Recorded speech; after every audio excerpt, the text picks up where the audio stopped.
From the Detroit Free Press, I'm Robin Chan with today's voice briefing. It's Wednesday, March 27th, 2024. For the Detroit Free Press, this is Georgia Kovanis. The opioid epidemic and the scrutiny that has come in its wake left doctors weary of prescribing opioids. Some refuse altogether. And that, chronic pain patients say, has left them hurting. Unable to get relief from the non-opioid medications their doctors now prefer, a growing number of Americans are turning to Kratom, a controversial herbal supplement authorities say is dangerous and maybe even deadly. Users say Kratom, which comes from the leaves of the kratom tree, which is native to Southeast Asia, is giving them their lives back. Even though it's not an opioid, it can act as one. To read more, go to freep.com. For the Detroit Free Press, I'm Jamie LaRoe. On August 21st, 2017, a solar eclipse shrouded the Riverbank Zoo and Garden in Columbia, South Carolina. There was near total darkness for 2.5 minutes.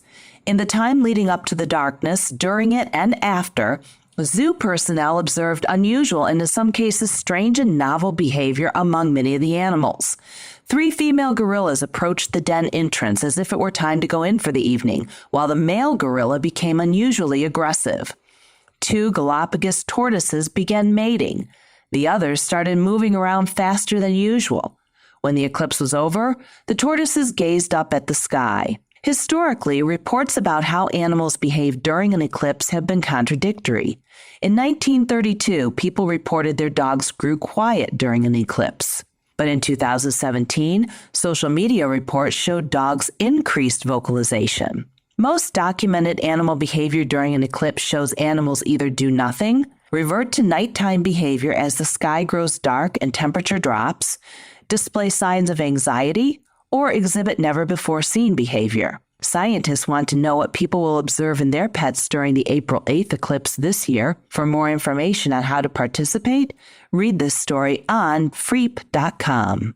I'm Andrew Burkle with the Free Press Sports Department. And on Tuesday, the University of Michigan brought out all the bells and whistles to formally introduce Dusty May as the school's next men's basketball coach. The news first broke late Saturday, then was formally announced on Sunday, leading up to his big introduction on Tuesday. May spent the last 6 seasons at Florida Atlantic and built up a nice resume, but nothing compared to his 2022-23 season. May led the Owls to a 35-4 record and then coached the team to a Final Four appearance where they lost a heartbreaker to San Diego State. Otherwise, they would have made the championship game. After getting FAU back to the big dance this year, May was a hot name on the coaching market, but he said Tuesday that once the Wolverines called, especially with the sales pitch from Ward Manuel and former head coach John Beilein, it was too good of a job to turn down. May took a fair amount of questions at his news briefing as football coach Sherrone Moore, women's basketball coach Kim Barnes-Enrico, and even legendary hockey coach Red Berenson watched on. He was mostly open and charismatic and thoughtful when answering questions about his vision for the program. May said his goal is to win championships at Michigan first and foremost, but also said that he wants to play a brand of basketball that's fun to watch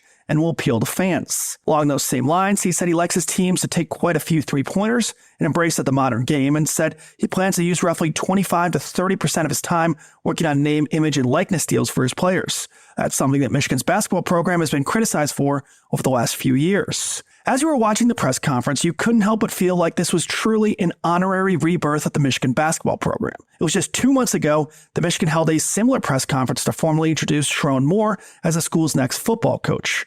A big honor, certainly, but with the recent success of the team, heck, they just won a national championship, no one wanted a rebirth of the football program. Just keep doing what they were doing, but do it with a little Sherrone spin. But this felt different, and it should have. Michigan was just 8-24 last year and has major roster questions going forward next year. In other words, a fresh slate. That was the vibe on Tuesday, and that's what May will have, a fresh slate, as he tries to return the Michigan basketball program to the glory of the John Beilein days, with maybe even a little help from the man himself. Find more from the Detroit Free Press on freep.com. That's FREEP.com. Thanks for listening, and you'll hear more from us tomorrow.